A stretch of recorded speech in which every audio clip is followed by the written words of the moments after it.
अस्सलामुअलैकुम गाइस, क्या हाल है। मेरे सब ठीक ठाक होंगे, खैरियत से होंगे। आप देख रहे हैं सादी रिएक्ट्स यूट्यूब चैनल।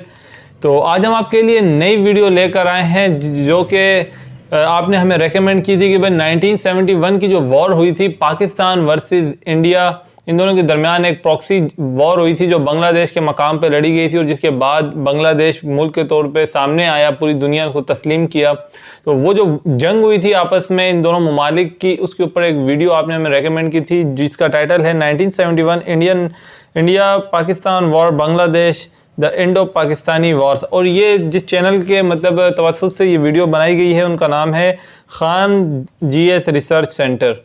तो आपने मिस्टर खान की वीडियो हमें रेकमेंड की थी, तो हमने सोचा कि यार आपकी जो रेकमेंड की हुई वीडियोज़ हैं उन्हीं के ऊपर हमने रिएक्शन वीडियोज़ बनानी है। तो आइए चलते हैं, वीडियो देखते हैं और देखते हैं कि यार हिस्ट्री के बारे में हमें कितना नॉलेज है। जो हमें पढ़ाया गया और हमें बताया गया वही सही है या जो इस वीडियो में बता रहे हैं। देखते हैं वीडियो, फिर उसके बाद फैसला करेंगे। जय हिंद। सबसे पहले एक वार्निंग भैया, पाकिस्तान के लोग इस वीडियो को न देखें तो यार अच्छा ये तो बड़ा गलत है कि शुरू में ही वार्निंग दे दी, फिर क्या करें यार, नहीं देखेंगे क्या वीडियो। चले आपकी बात नहीं मानते और वीडियो को स्टार्ट करते हैं। 93,000 फौजियों को घुटने टेका दिया था और दुनिया का सबसे बड़ा हार हुआ था और भारत के 2 सैनिक मारे गए थे लोंगेवाला में। हम इस वीडियो में बताएंगे कैसे PNS गाजी को डुबा दिया गया। ये भी बताएंगे कि चाइना पाकिस्तान का इतना बड़ा दोस्त बनता है लेकिन 1971 में क्यों नहीं बचा पाया, न चाइना बचा पाया और न ही अमेरिका बचा पाया। इस वीडियो में हम A to Z बातें करेंगे। अगर आप इस वीडियो को कंप्लीट देख लेते हैं तो कोई भी पाकिस्तानी की हैसियत नहीं होगी कि आपसे आंखें मिला सके, इसलिए इस वीडियो को देखते रहिएगा। यदि आप राष्ट्रवादी, अगर आप भारतीय हैं तो ही इस वीडियो को देखें। पाकिस्तानी और बाहर के चाइनीज वगैरह लोग इस वीडियो को न देखें, ये उनके लिए एक तरह का वार्निंग है, क्योंकि इसमें हम भारतीय सेना के हर उस वीर गाथा को बताएंगे जो एक हर भारतीय सुनना चाहता है, जो मेन पाकिस्तान का एरिया है। और ये जो आज आप बांग्लादेश देख रहे हैं, ये बांग्लादेश नहीं था, बल्कि ये उस वक्त पूर्वी पाकिस्तान था। पूर्वी पाकिस्तान के लोग बंगाली भाषा को बोलते थे। पाकिस्तान के लोग इन लोगों को बड़ा भद्दे मजाक करके बोलते थे, कहते तुम लोग गधे हो, कुछ नहीं जानते हो, किसी काम लायक नहीं हो, यूजलेस हो लोग, तुम लोग छोटे हो, काले हो, मतलब उल्टा सीधा मजाक कर रहे थे। पश्चिमी पाकिस्तान के लोग इधर के लोगों को पसंद नहीं करते थे। हो गया नहले पे दाला 1970 में। 1970 में इस पूर्वी पाकिस्तान के शेख मुजीबुर रहमान चुनाव जीत गए और वो यहाँ के प्रधानमंत्री के पद के चुनाव जीत गए। अब यहाँ की आर्मी ने क्या किया, उनको शपथ ही नहीं दिला रहे थे। इसलिए 70 के चुनाव जीतने के बाद शेख मुजीबुर रहमान जब देखे कि ऐसा है तो उन्होंने अपना भाषण दिया 7 मार्च को और कहा कि अब हम इस पूर्वी पाकिस्तान को एक अलग देश बनाएंगे जिसका नाम रहेगा बांग्लादेश। इस भाषण के वजह से आर्मी ने, पाकिस्तान की आर्मी ने 25 मार्च 1971 को गिरफ्तार करके अब पश्चिमी पाकिस्तान में अरेस्ट करके बंदी बनाकर रख दिया और यहाँ पर जुल्म करना चालू कर दिया। कहां पर भाई? तो पूर्वी बंगाल में, पूर्वी पाकिस्तान में, पूर्वी बंगाल में नहीं, पूर्वी पाकिस्तान में इन्होंने जुल्म करना चालू कर दिया। शेख मुजीबुर रहमान के गिरफ्तारी के विरोध में यहाँ मुक्ति वाहिनी नाम कर एक विद्रोही गुट तैयार हो गया था। लेकिन पाकिस्तान के, पश्चिमी पाकिस्तान के लोगों ने इस पूर्वी पाकिस्तान पे इतना भयानक जुल्म किया कि इस पूर्वी पाकिस्तान में इस पश्चिमी पाकिस्तान के लोगों ने यहाँ पर 30 लाख लोगों को कटवा दिया। 30 लाख लोगों को कटवा दिया। 4 लाख महिलाओं का बलात्कार कर दिया। अपने देश के 4 लाख औरतों का रेप किया। यहाँ पे इतना भयानक वो दृश्य है कि अगर हम उसको YouTube पे दिखा देंगे ना तो YouTube हमारे ऊपर क्लेम करेगा, भैया आप ये सब इतने भयानक दृश्य नहीं दिखा सकते। आप अंदाजा लगाइए इनकी क्रूरता का। ये अपने देश पर इतना भयानक जुल्म कर रहे हैं, इतना भयानक जुल्म किया इन लोगों ने कि शेख मुजीबुर रहमान की गिरफ्तारी के बाद इस जुल्म का नतीजा ये हुआ कि अप्रैल 1971 तक भारत में यहाँ से लोग भाग के आ गए कि भैया हम जिंदा रहेंगे। इंडिया में, बंगाल में बहुत ज्यादा लोग गए थे बांग्लादेश से उस टाइम पे शरण लेने के, भैया हमको बचाइए। तो इंदिरा गांधी जानती थी कि जब तक यहाँ शांति नहीं होगा तब तक ये लोग वापस नहीं जा सकते थे और शांति का एक ही था कि यहाँ पे घुस के इनको मारा जाए ताकि ये पश्चिमी पाकिस्तान वाले लोग यहाँ पर सुधर सके। तो इंदिरा गांधी ने इसके लिए बात की जनरल फील्ड मार्शल मानेकशॉ से। उन्होंने सेना प्रमुख मानेकशॉ से कहा, सैम मानेकशॉ से, कि आप अभी युद्ध कीजिए, हम आदेश देते हैं, आप अभी युद्ध कीजिए बांग्लादेश पे, हम अपने पड़ोसियों को इस तरह मरते नहीं छोड़ेंगे, आप इस पे हमला कीजिए। उस समय ये पूर्वी पाकिस्तान था। मानेकशॉ ने कहा कि ना, हम हमला नहीं करेंगे। कही अरे क्यों? कहा कि आप महीना देख रही हैं, अप्रैल का महीना है। अप्रैल के महीने का मतलब बरसात का दिन सर पे है और बरसात के समय पूरब का हाल क्या होता है, एकदम भयानक बाढ़ आ जाती है। और उन्होंने एग्जाम्पल भी दिया कि सिकंदर की फौज भी हाथी लेके आई थी और कीचड़ में फंस गई थी कि अगर यहाँ हम लड़ जाते हैं तो यहाँ बरसात रहेगा, हम यहाँ उलझ जाएंगे, ये एरिया सूखा रहेगा, चाइना का ऊपर से एरिया सूखा रहेगा, ये हमला कर देंगे, हमको 3 ओर से लड़ाई लड़ना पड़ेगा। मानेकशॉ ने इंदिरा गांधी से कहा कि आप 2-3 काम कर लीजिए। कब तक के लिए? कि नवंबर तक हम लोग युद्ध नहीं करेंगे, लेकिन अप्रैल से नवंबर के बीच में हम अपने सैनिकों को इस एरिया में लड़ने के लिए ट्रेनिंग दे सकते हैं, मुक्ति वाहिनी उसको हम ट्रेनिंग दे सकते हैं। और इसी में 1971 में हमारी जो थी भारत और रूस की एक समझौता पर हस्ताक्षर हो गया। अब हम लोगों ने पाकिस्तान को एक बारूद के ढेर पर बैठा दिया था। इंतजार था तो इस बात का कि उस बारूद में एक चिंगारी की और तब पाकिस्तान तबाह हो जाता। इत्तेफाक देखिए, उस बारूद के ढेर पर खुद चिंगारी जलाई पाकिस्तान ने। कैसे? तो समझिए कैसे। हम लोग का था कि इधर हम लोग ऑफेंसिव हो जाएंगे, मतलब इधर भयानक हमलावर हो जाएंगे, और इधर हम लोग डिफेंसिव रहेंगे, मतलब इधर कम हमला करेंगे, ताकि हम लोग का मेन मकसद पाकिस्तान से युद्ध नहीं था। हमारा मेन मकसद था हमारे अपने बांग्लादेशी भाइयों पर जो जुल्म हो रहा था, जो उनकी बहनों को रेप हो रहा था, इतना भयानक किया था वहां पर पाकिस्तानियों ने कि बाप के सामने बेटी का रेप करते थे और उसके बाद बाप को मार के कहते थे तू भी रेप कर। इतना मतलब मानवता पूरी खत्म कर दिया गया वहां पर। तो भारत ने कहा कि इधर हम डिफेंसिव रहेंगे। पाकिस्तान को यह खबर लग गई कि भारत ना इधर कमजोर है। अरे भैया, इधर हम कमजोर थोड़ी हैं, इधर कम सैनिक रखे हैं और इधर हम भयानक रखे हैं, तो इसका मतलब ये थोड़ी है कि हम कमजोर हो जाएंगे।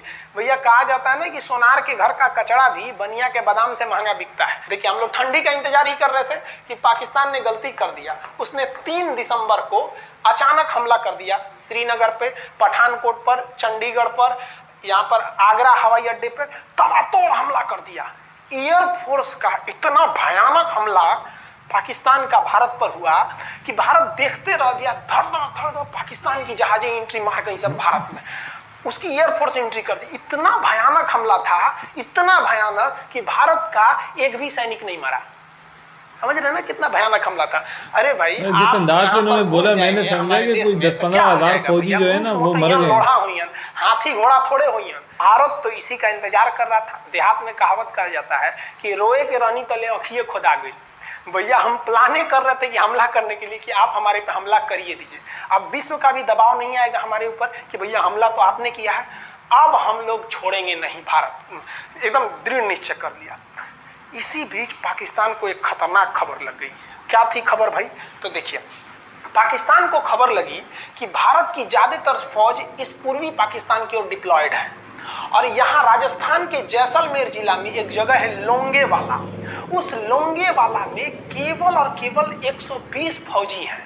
और अगर पाकिस्तान ने सोचा कि 120 फौजियों को हम रातों रात मार देते हैं तो उस समय एयरफोर्स रात में लड़ाई नहीं कर सकती थी, इसलिए इन्होंने लोंगेवाला में एंट्री मार दी। पूरी भयानक टैंक लेकर, फौज लेकर, इन्फेंट्री लेकर, और उसको वो लोग लोंगेवाला में घुसने के लिए चल दिए।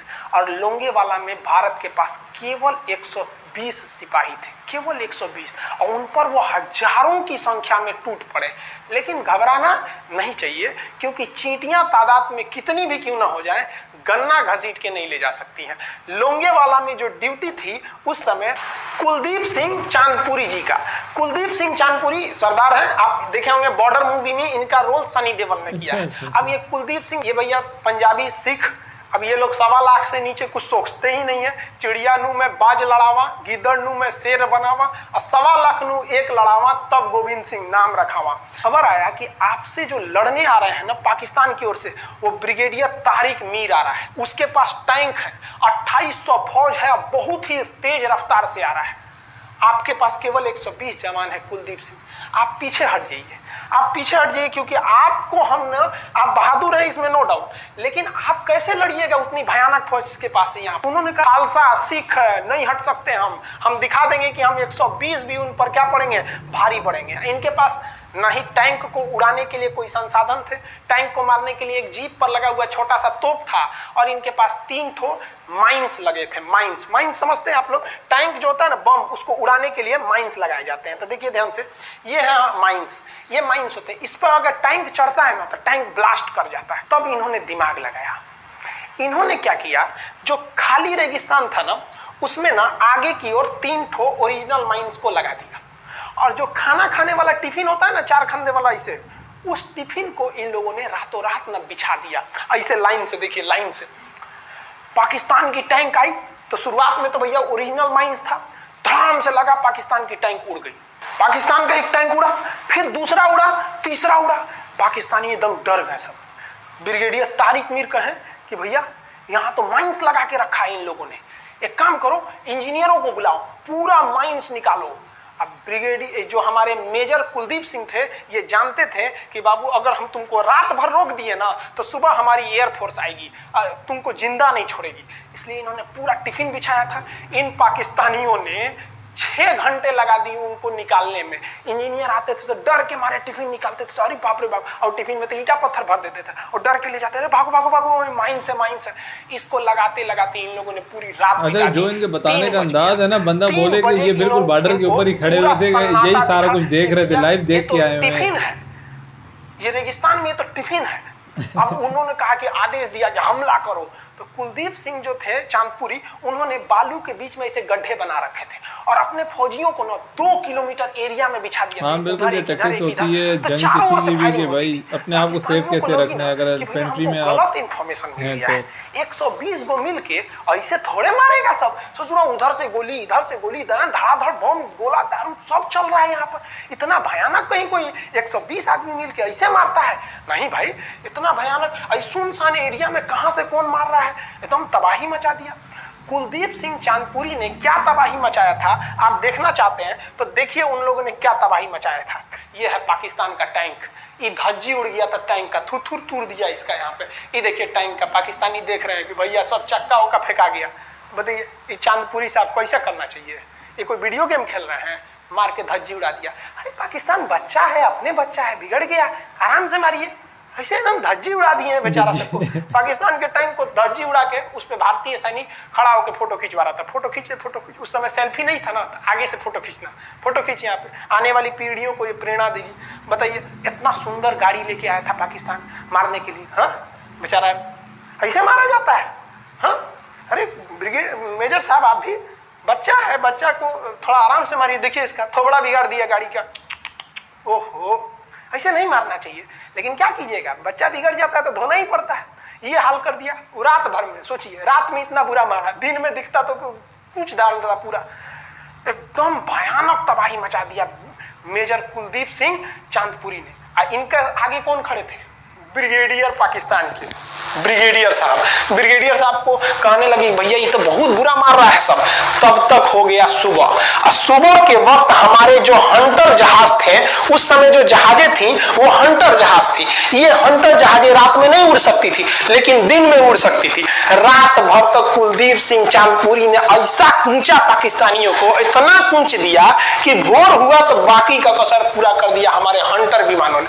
ये हंटर विमान जब आए सब तो इतना भयानक तबाही मचाए सब पाकिस्तान के जहाजों का कि आप हुलिया देखेंगे ना, पाकिस्तान के टैंक का ऐसे पड़ गया, ऐसा टैंक पूरा तबाह हो गया, सब पूरी तरह ध्वस्त हो गया। इतनी भयानक युद्ध में 3 तारीख को पाकिस्तान ने हमले की शुरुआत की और ये 4 तारीख का शकल देखिए पाकिस्तान का। इतना भयानक धज्जी उड़ा दिया पाकिस्तान का जिसका कोई हद नहीं।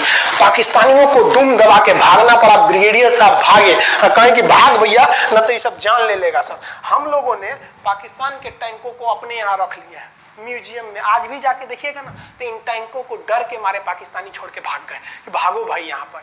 ये 120 जवानों का जलवा था। और पाकिस्तानी कहते हैं कि हिंदुस्तान के लोग क्या लड़ेंगे। अरे भैया हम चीन पे वीडियो बनाए थे, आप पे नहीं बनाए थे, जो आप लोग हम लोग को बोल रहे थे कि पाकिस्तान हिंदुस्तानियों की औकात नहीं। देखिए अभी हम आपको औकात दिखाते हैं आपकी। ये आपका टैंक है, आके ले जाइए, हिम्मत है तो लेके जाके दिखाइए यहाँ पर। हाल तो ये हो गया था ना कि हम लोगों ने जो पाकिस्तानियों की जान ली थी ना, डर के मारे वो लाश उठाने नहीं आए थे, लाश को गिद्ध खा गए थे सब। हम लोग बोल रहे थे कि भैया हम गोली नहीं चलाएंगे, लाश लेके चल जाओ। फिर हम नहीं जाएंगे, तुम लोग रेगिस्तान को कब्रिस्तान बना दिए। यार एक्टिंग की बेताज बात है यार, एक्टिंग अच्छी है भाई, नाराज नहीं होना, लेकिन एक्टिंग भी अच्छी। मतलब जो समझाने का अंदाज है ना, जिस तरह ये समझा रहे, मैंने वीडियो में पहले बताया कि ऐसा लग रहा है कि बिल्कुल ये जगह के ऊपर मौजूद है। उसमें वो हमको धमकी देता है कि भारत की आर्मी कुछ नहीं कर सकती। अरे भैया आप सोचिएगा भी मत, अभी के समय में तो मत सोचिएगा। जानते हैं क्यों? देख लीजिए इधर अभी कौन बैठा है भारत में, समझ में आ रहा है? आप लोग तो पहले पाकिस्तान वाले लोग इस बात पर रिसर्च कीजिए कि इनमें ज्यादा खतरनाक कौन है आपके लिए। हमको तो यही ज्यादा खतरनाक लगते हैं भाई, समझ में आया आप लोग को?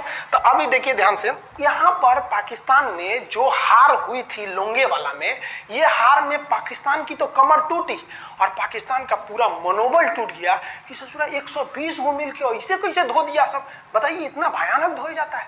तो ये शुरुआत तो इन्होंने किया 3 तारीख को, 4 तारीख को हमने धो दिया।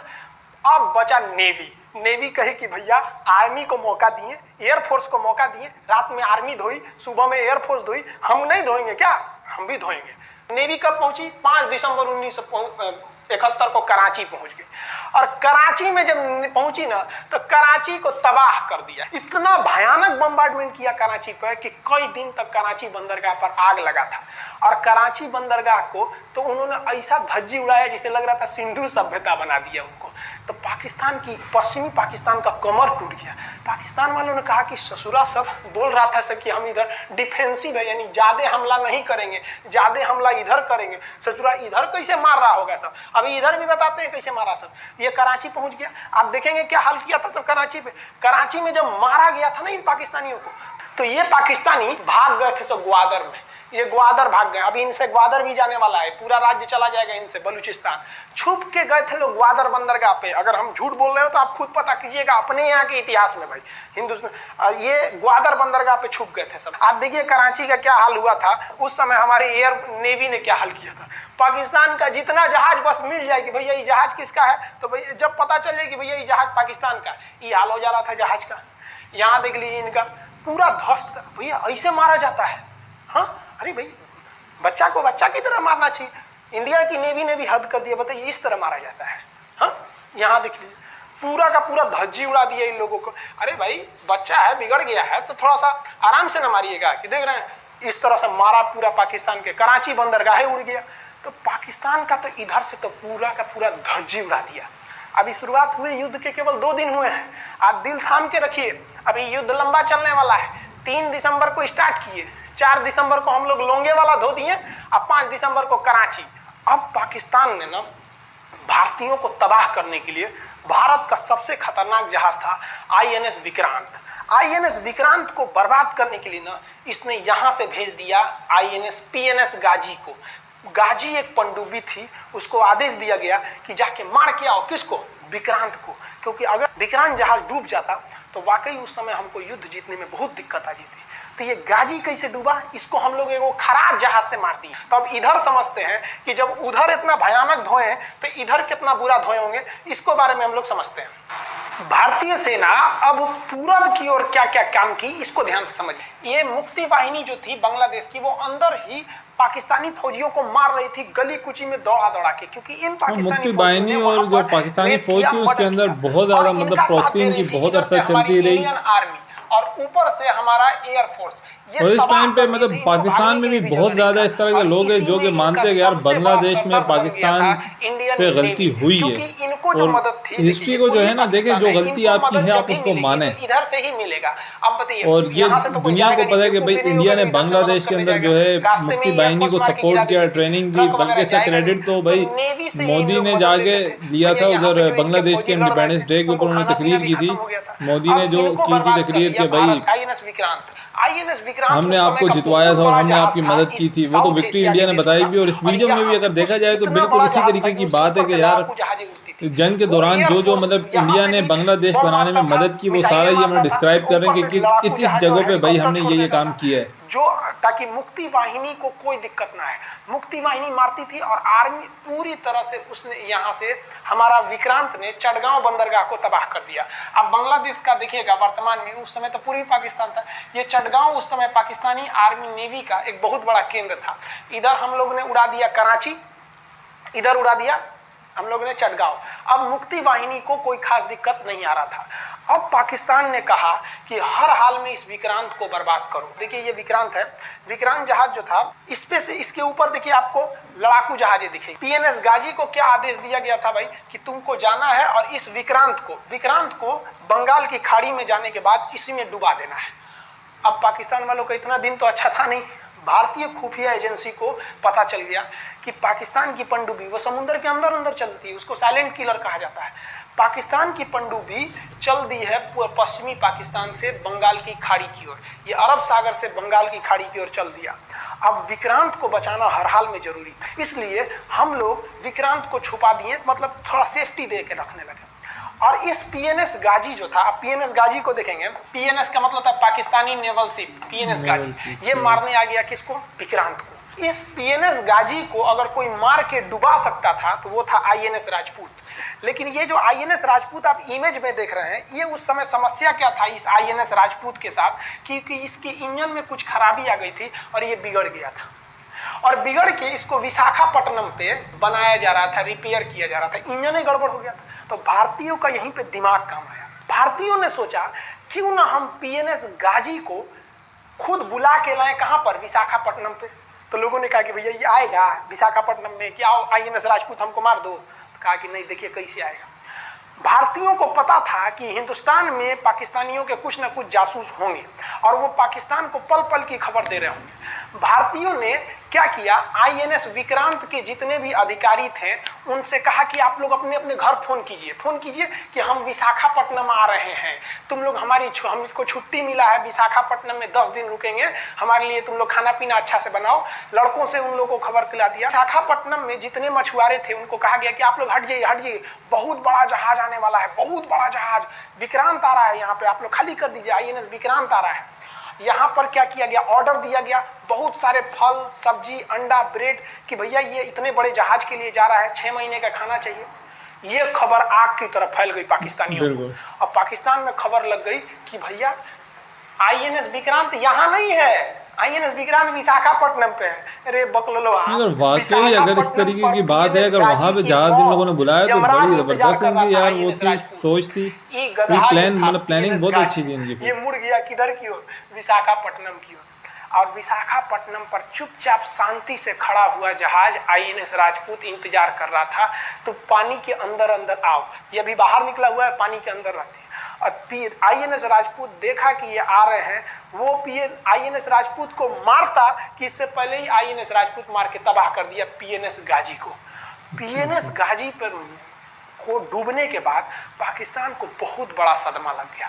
पाकिस्तान को यह एहसास हो गया कि अब हम कभी नहीं जीत सकते हैं, क्योंकि ये पीएनएस गाजी अमेरिका से खरीदा हुआ एक बहुत ही शक्तिशाली पनडुब्बी थी जिसे कोई डुबा नहीं सकता था, और हम लोगों ने उसको इस जहाज से डुबाया जो जहाज खराब हो चुका था, जिसका इंजन खराब था। भारतीय सेना का मोराल पूरे 7वें आसमान पर था और पाकिस्तानी दिन पर दिन बर्बाद हो रहे थे।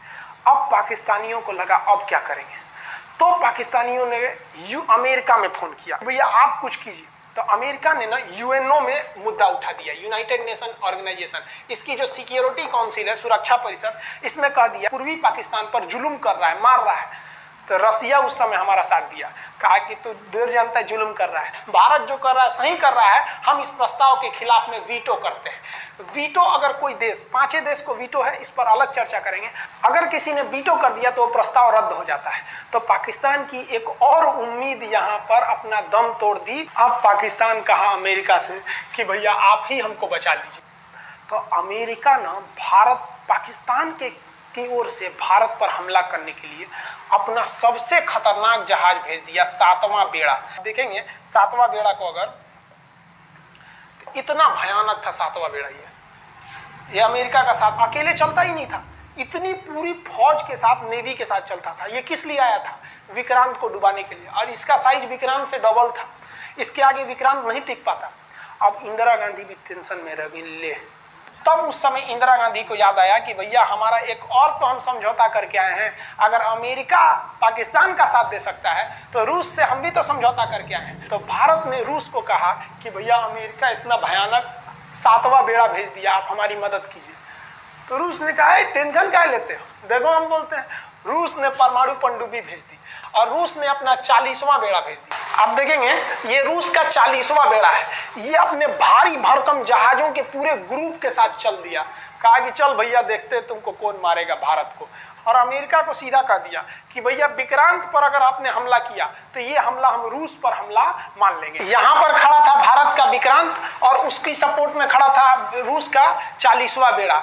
और रूस ने यमन से अपनी एयरफोर्स को भी कह दिया था कि भैया तुम भारत की देखभाल करना। तो भारत की सुरक्षा के लिए इतने लोग, और अमेरिका अपना 7वां बेड़ा लेके यहाँ मुंह देख रहा था, और ब्रिटेन ने भी अपने ईगल नाम के बेड़ा को भी भेज दिया था। तो ये 2 लोग हमारे खिलाफ आ गए थे लड़ने के लिए कि अब बताइए, हम लोग बांग्लादेश की भलाई सोच रहे थे, और अमेरिका का 7वां बेड़ा और रूस का ब्रिटेन का ईगल हम लोग के खिलाफ था, और हमारा अपना विक्रांत और रूस की एयरफोर्स और उसकी 40वां बेड़ा हमारे साथ थी। ये पूरी तरह से बाउंड्री बना दिया था 40वां बेड़ा। 40वां बेड़ा का कहना था कि भैया हमारे जहाज पर ऑटोमेटिक मिसाइल लगी है, तुम अगर इधर आओगे तो हम मार देंगे तुमको ऐसे ही।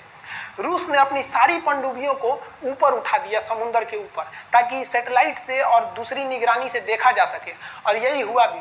वो लोग रूस के इतने खतरनाक जहाजों के ग्रुप को देखकर घबरा गए, इतना घबरा गए कि ब्रिटेन ने कहा था we are too late. Britain का ईगल बेड़ा अमेरिका के 7वां बेड़ा से कह रहा है कि रे उधर मत जो, बहुत देर हो गया है, वो पहले पहुंच गया है रूस, अब मारेगा वहीं तबाह हो जाओगे यहाँ पे। तो 7वां बेड़ा ने धमकी दिया कि हमारे जहाज में परमाणु बम लदे हुए हैं। तो 40वां बेड़ा ने रिप्लाई किया था कि हम भी जब चले थे ना तो परमाणु बम लादे के चले थे, और गिनती जब कर रहे थे तो हम भी गिनती किए थे, 250 हमारे पास भी परमाणु बम था, लेकिन इतना ज्यादा था कि सोचे कि कौन गिनेगा, बाद में गिनेंगे, आ जाओ देखते हैं किसके पास कितना है। तो रूस ने हमसे सच्ची दोस्ती निभाई थी, और इधर शेख मुजीबुर रहमान की जो मुक्ति वाहिनी थी वो अपना काम कर रही थी। अब भारत आर पार की लड़ाई में था। पाकिस्तान हर मोर्चे पर हारते जा रहा था। भारत सरकार ने पाकिस्तान पर मनोवैज्ञानिक दबाव बनाने के लिए निर्मलजीत सिंह अरोड़ा ने एक प्लान बनाया। उन्होंने एयरफोर्स को पूर्वी पाकिस्तान यानी जो अभी बांग्लादेश है, तो ढाका के ऊपर एयर ड्रॉप करा दिया, हवाई जहाज से सैनिकों को उतार दिया, और उन सैनिकों के भेष में उसमें सैनिक कम थे, और उसमें केवल पुतलों को नीचे उतारा गया था। ये केवल इंडियन आर्मी जान रही थी कि पुतला नीचे उतरा है सर, लेकिन मीडिया ने तो इसको खबर को आग की तरह फैला दिया। और इसमें हम धन्यवाद देना चाहेंगे हाथ जोड़कर BBC न्यूज का। और BBC ने ये छाप दिया कि इंडियन एयरफोर्स ने ढाका पर 5000 एयर ड्रॉप करा दिया फौजियों को। अब ये गली गली खोज खोज के पाकिस्तानी फौजियों को मारेंगे कि तुम क्यों मार रहे हो हमारे बांग्लादेशी भाइयों को। और बांग्लादेश की मुक्ति वाहिनी वैसे ही उनके पीछे पड़ी हुई थी पाकिस्तानियों के। अब पाकिस्तानियों का पूरा मनोबल टूट गया, पाकिस्तानी गली गली छुप गए सब। सोचिए, ये पुतला से डर जा रहे थे सब, रियलिटी में ये फौजी नहीं थे, ये पुतला गिराया गया था एयर ड्रॉप करके। अब वो लोग डर के मारे भाग गए यहाँ पर। अब एयरफोर्स ने देखा कि उसकी एक छोटे से वैज्ञानिक दबाव का इतना खतरनाक असर पड़ा है। एयरफोर्स ने कहा कि अब एक काम करते हैं, अब आर पार को अब ठोक डालते हैं पाकिस्तान को, अब जो होगा सो देखा जाएगा। एयरफोर्स ने बांग्लादेश के जो गवर्नर थे उनके घर पे हमला कर दिया। अब वो घर में नहीं थे, वो तो बच गए। बचने के बाद डर क्या होता है, देखिए डर किसको कहा जाता है। जो उनके गवर्नर हाउस थे AH मलिक, इन्होंने त्याग पत्र दे दिया, भैया जिंदगी रहेगी तो बहुत नौकरी करेंगे, डर के मारे त्याग पत्र दे दिया। सोचिए, गवर्नर, क्योंकि पाकिस्तान का एक राज्य ही तो था पूर्वी पाकिस्तान, जैसे हमारा एक राज्य उत्तर प्रदेश, बिहार, महाराष्ट्र, वहाँ पे ये गवर्नर होता है, संवैधानिक हिसाब से गवर्नर मालिक होता है उस जगह का। त्याग पत्र दे दिए। सोचिए, ये डर था उनके अंदर। निर्मलजीत सिंह अरोड़ा जो लेफ्टिनेंट जनरल थे, जनरल तो हमारे मानिक शाह थे, लेफ्टिनेंट जनरल थे जिन्हें बांग्लादेश जीतने की जिम्मेदारी दी गई थी, मतलब उसे सुरक्षा करने की जिम्मेदारी दी गई थी। वो पाकिस्तान के लेफ्टिनेंट जनरल नियाजी से बात किए और उन्हें कहे कि हम आपको आधा घंटा का टाइम देते हैं, और आप इस आधा घंटा में विचार कीजिए आप सरेंडर करते हैं कि नहीं। अगर आप सरेंडर कर देंगे तो हम आपको गारंटी देते हैं कि आपके सैनिकों को जिंदा रखा जाएगा, और अगर आप हमारी बात को नहीं मानेंगे, देखिए गवर्नर साहब के घर है, कोई ठीक नहीं है, आपके घर पे भी यही हो जाएगा। क्योंकि अगर आप हमारे सामने सरेंडर नहीं करिएगा तो याद रखिए हम अपने हमले को 10 गुना और तेज कर देंगे। और हार तो आप चारों ओर से गए हैं। भारत चाहता था कि जल्दी से जल्दी इस युद्ध को खत्म किया जाए, क्योंकि अब ये अंतर्राष्ट्रीय मैटर हो चुका था। अब अमेरिका अपना नाक पे ले लिया था कि भैया हमारा जहाज मार के गिरा दिया। अब PNS गाजी उसी की पनडुब्बी थी, वो तो पाकिस्तान को दिया। 7वां बेड़ा को नहीं घुसने दिया तो अमेरिका की किरकिरी हो रही थी। ब्रिटेन के ईगल को घुसने नहीं दिया, उसकी किरकिरी हो रही थी। अब भारत को उस समय लोग कहते कि ये गरीब देश है, अभी आजाद हुआ है।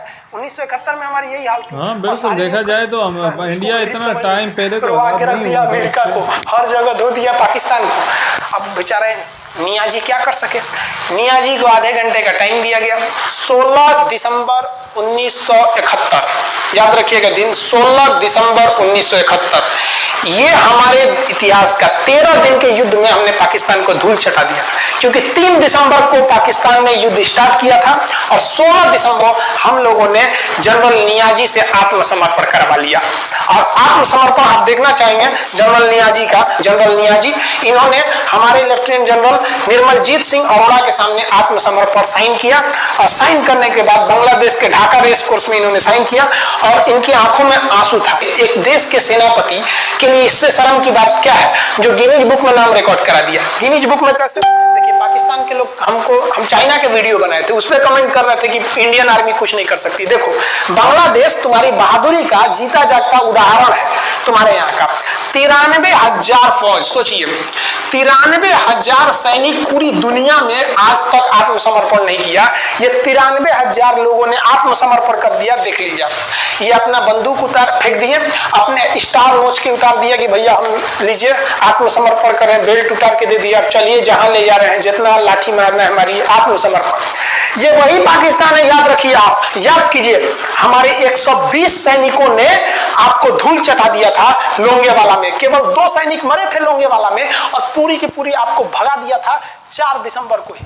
और आप याद कीजिए, बहुत बहादुर बनते हैं ना, 93,000 फौज आपकी हार के गई है यहां से। इतना बड़ा हार दुनिया में आज तक कहीं का नहीं हुआ है। 93,000 सैनिक सरेंडर करके गए हैं भारत के सामने से। क्या बात कीजिएगा आप हमारे सामने। तो ये है, गिनीज बुक में नाम है। ये तो है भैया पाकिस्तान की आर्मी, एक तरह से गिनीज बुक में नाम है ना जी। भले हारने से नाम है तो क्या हुआ, पाकिस्तान के लिए इससे खुशी की बात क्या हो सकती है कि भैया गिनीज बुक के नाम है। अभी इन लोगों को जेल में बंद कर दिया गया, बाद में हम लोगों ने इन्हें छोड़ भी दिया था। और इस सरेंडर के बाद बांग्लादेश की जो मुक्ति वाहिनी थी, उसके चेहरे पर यह मुस्कान थी कि बांग्लादेश अब स्वतंत्र हो गया। ढाका इंदिरा गांधी का स्टेटमेंट था, ढाका स्वतंत्र राजधानी है स्वतंत्र बांग्लादेश की। ये खुशी थी बांग्लादेशियों के चेहरे पर, जिनकी बहनों की इज्जत आबरू लूट ली गई थी उन्हीं देश की फौजियों के द्वारा। जिनके ये जो नियाजी थे, जब इन्हें लेफ्टिनेंट गवर्नर बना के भेजा गया था बांग्लादेश में, तो ये नहीं पूछे थे कि बांग्लादेश का स्थिति क्या है, ये पूछे थे कि जिन लड़कियों का रेप हुआ है वो कहाँ है सब। वीडियो इनकी जो आपने हमें रेकमेंड की थी कि भाई 1971 की जंग के ऊपर जो ये भाई ने वीडियो बनाई है मिस्टर खान ने, आप इसके ऊपर रिएक्शन दे, तो आपके कहने के ऊपर वीडियो ले आए थे हम। तो वीडियो में इन्होंने पूरी हिस्ट्री बताई यार कि पाकिस्तान ने किस तरह हारा पाकिस्तान, और किस तरीके से प्लानिंग की गई, किस तरह अमेरिका पाकिस्तान के सपोर्ट में आया और रशिया जो है वो इंडिया के सपोर्ट में आया। अच्छा, जो इंटरनेशनल पार्टनर्स होते हैं जो आपके, जिन्हें जैसे देखें उस टाइम पे रशिया इंडिया का बहुत अच्छा दोस्त था, आज इंडिया का भी अच्छा दोस्त है रशिया, आज पाकिस्तान का भी है। उस टाइम अमेरिका जो था वो पाकिस्तान का बहुत अच्छा दोस्त था, इस टाइम पे इंडिया का ज़्यादा अच्छा दोस्त है। इंटरनेशनल गेमर्स जो होते हैं ना यार, वो अपने मतलब दोस्तियाँ उनके मफादात तक होती हैं, वो किसी मुल्क के सगे नहीं होते। कोई भी मुल्क है वो किसी मुल्क का सगा नहीं होता। हर मुल्क की जो अवाम या फौज होती है ना, वो ही अपने मुल्क के लिए सब कुछ है भाई। अगर इंडियन है ना, इंडिया की फौज ही इंडिया के लिए कर सकती है। अगर लड़ना भी होगा, मरना भी होगा, तो इंडियन फौज ही मरेगी। ये नहीं है कि रशिया आ जाएगा या अमेरिका आ जाएगा इंडिया के लिए, या पाकिस्तान के लिए कोई और मुल्क आके लड़ेगा, सऊदीया आके लड़ेगा, या यमन आके लड़ेगा, या अमेरिका आके लड़ेगा। कोई भी नहीं लड़ता, हर मुल्क ने अपने लिए लड़ना था। अगर देखा जाए 71 की जंग में, तो एक तरफ पाकिस्तान फौज थी, एक तरफ इंडिया थी और मुक्ति बाहिनी थी। और मुक्ति बाहिनी की तो हिस्ट्री है कि भाई नरेंद्र मोदी ने जो है वो बांग्लादेश में जाके इस चीज़ को एक्सेप्ट किया था कि भाई हमने मुक्ति बाहिनी बनाई, उन्हें हमने ट्रेनिंग दी, हमने बांग्लादेश को आज़ादी दिलाई। तो इसमें तो कोई शक ही नहीं है, दो राय नहीं है। इनकी वीडियो जो है काफ़ी हद तक बिल्कुल सही मतलब हिस्ट्री इन्होंने बताई है, जितनी हमें भी पता थी कि भाई इस तरह हिस्ट्री में हुआ है। जनरल नियाजी ने भाई वहाँ पर सरेंडर किया है, इतनी बड़ी फौज के साथ उन्होंने सरेंडर किया था। और ये उस टाइम पर अगर देखें बात ऐसी है कि शर्म की बात थी इतनी बड़ी फौज ने, लेकिन अगर वो सरेंडर नहीं करते तो फिर उन्हें मरना पड़ता भाई, सीधी बात है। एक तरफ मुक्ति बाहिनी थी, एक तरफ समुंदर था, एक तरफ इंडिया था। तो सरेंडर करना ही मेरा ख्याल में समझदारी थी उस टाइम पे। अगर क्योंकि आपकी जब लाइन कट जाती है, आप जब आपको कोई चीज़ पहुंच नहीं सकती, समुंदर में इंडिया ने अपने जहाज़ ला दिए, एयरफोर्स इंडिया की जो है वो उस टाइम आपकी फ़िज़ाओं में घूम रही है, आपको कोई रसद पहुँच नहीं सकती, तो आप क्या करेंगे? डेफिनेटली आप हार मानेंगे। अगर हार नहीं मानेंगे तो फिर खुदकशी की जैसी मानदंड है कि भाई आप खुदकशी कर रहे हैं कि आप मरने के लिए तैयार हैं, भाई बस मरना ही है। और इतनी बड़ी फौज को लेके मरा नहीं जाता यार। कोई भी कंट्री इतनी बड़ी फौज जो है ना वो मरवा नहीं सकती अपनी, इतना बड़ा जो है नुकसान नहीं बर्दाश्त कर सकती कोई भी कंट्री। तो उस टाइम बिल्कुल पाकिस्तान ने हार मानी, इन्होंने भाई बांग्लादेश वजूद में आया और ये हकीकत है कि बांग्लादेश इस टाइम पे बहुत तरक्की कर गया है। इस टाइम उनकी जो भाई मईशत है वो कई कंट्रीज से, मेरे ख्याल में पाकिस्तान से भी उनकी मईशत जो है बहुत ऊपर है। तो गाइस ये थी वीडियो, अगर आपको अच्छी लगी है तो लाइक कर दें। अगर आपने चैनल को अभी तक हमारे सब्सक्राइब नहीं किया हुआ तो अभी जाएं सब्सक्राइब भी करें। और इसी के साथ साथ अगर आप चाहते हैं कि मैं आपकी बताई हुई किसी और वीडियोज़ के ऊपर भी रिएक्शन देता रहूँ तो कमेंट सेक्शन में आप मुझे वीडियो लाजमी रिकमेंड करिएगा। मिलते हैं इंशाल्लाह ताला नेक्स्ट वीडियो में। अस्सलाम वालेकुम।